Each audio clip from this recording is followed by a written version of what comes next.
So I just saw Alex Garland's Men, and it was indeed a movie of some kind.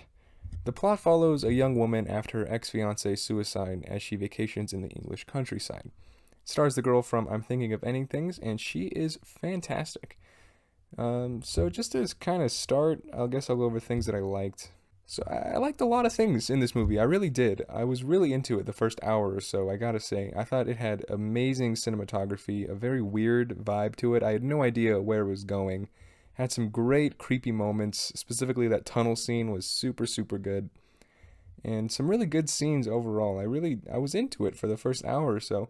The music I thought really stood out as being like the best music of the year so far. I really, really love the score.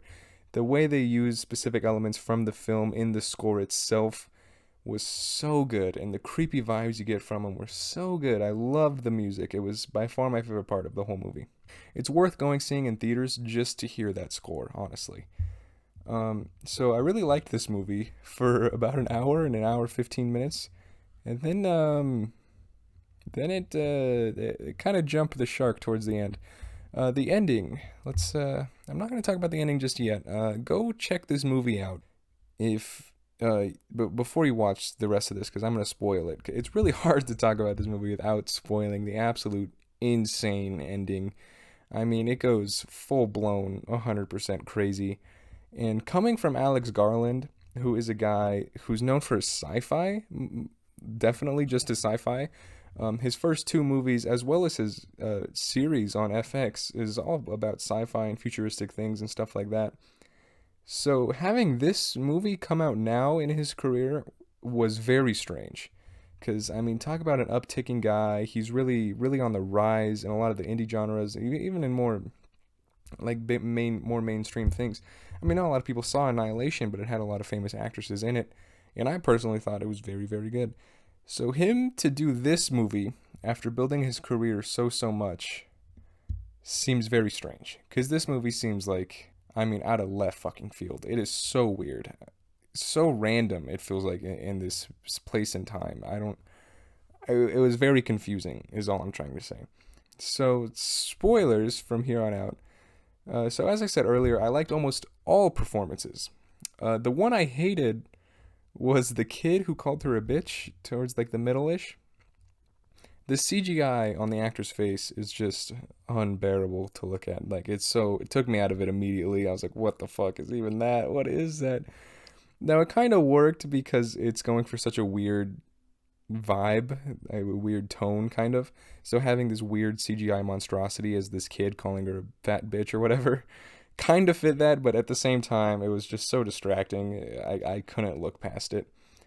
I did see someone's review on Letterboxd say that this idea that everyone being played by the same man was just beating them over the head again and again, that all men are the same.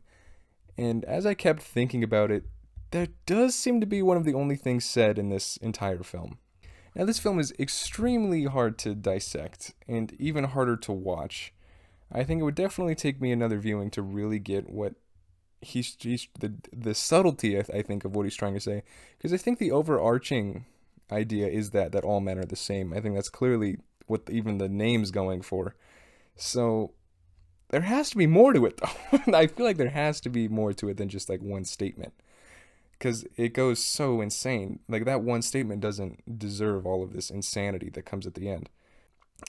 Basically, you see, I'm a big advocate for creative freedom. I think it's very, very important, and I think a lot of creativity has been robbed as of lately with bigger firms like Marvel and stuff like that, who kind of like limit creativity and say you have to hit these beats by this point to do this, have this comedy, blah blah blah blah blah. So this is the exact opposite of most cases where I think studio interference was almost necessary because this was too much. This was too much for any audience, let alone like a general audience that goes see this on like a random Tuesday or something. It's way too much to handle, and I can't believe that even like I really can't believe A24 put that much budgeting into marketing, because I would see these trailers a lot, and I cannot believe that. I mean, where this movie went, I can't believe they marketed it at all. I mean, come on. So, to get it out of the way, if you have seen the movie, you know what I'm talking about, but I'm just going to explain it here. So basically, so all the men in this like little town are played by the same guy. I always forget his name. He was in James Bond. He's a pretty good actor. I don't know much about him. I think he was kind of a theater guy, but I'm not too sure. So they're all played by the same guy. And then there's this naked man that keeps following this poor lady around. And suddenly she sees the naked man. He's like a bush. He turns into like a bush thing. And he's pregnant all of a sudden. That's right, he's pregnant and he's naked, so you see his pee pee. And he gives birth to another version of himself. And so that's the first part where I was like, okay, that's pretty gross, not fun to look at. But then they do it again and again and again. He gives birth like 15 times. This scene, I swear to God, this scene lasts like 15 minutes. It's like this whole climax is just him giving birth, dying, getting pregnant, giving birth, dying, and it goes on and on and on. And like, okay, if you want to go with like, oh yeah, men breed other men by, teaching them things and looking into it like that, like, oh, all men are the same because they learn from their people of the past and blah blah blah blah blah. Sure, okay, I would get that with two. Two max would be good. One I think is beautiful. Fucking six in a row is way too much. It was way too much to handle. It was way too much. And the CGI wasn't very good at the end, and he barfed up some guy. There was a vagina in one of theirs back. I don't even know what was going on. I couldn't even tell you what was going on. And it was so weird. And then the last one gave birth to her dead fiance. And I liked that part, specifically because he was walking with a broken ankle the whole time, which was a creepy image. Again, it had some great images. Creepy image. His arm was like destroyed in two, which was awesome. I really liked that. That was pretty cool. When he washed his hands, I started laughing. That was fucking. That was so silly. It was ridiculous. But it all ties back to the ex who like killed himself. He like landed on a spike fence and he messed up his arm and he broke his leg. And so I got that pretty quick, I'd say. And I said, "Oh, it's like, it's like manifestation of the ex and like her guilt or something." Or something like that. I don't even know. And then the ex comes back and he literally just explains it. He explains the whole purpose of that last scene in like one throwaway line. He says, "My wrist was cut open and my leg was broken." I was like, "I know, I saw it earlier. I saw it. I know. And I saw this. I got the connection. You didn't have to say it out loud." They lost all their subtlety just like that, and that was kind of frustrating. But yeah, I don't know. Hard to watch is what I'd say. Some good creepy moments here and there.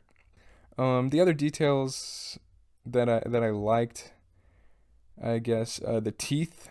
The teeth was a great detail. It was very subtly done. I liked it a lot. Very disturbing. The teeth really fucked me up in this movie.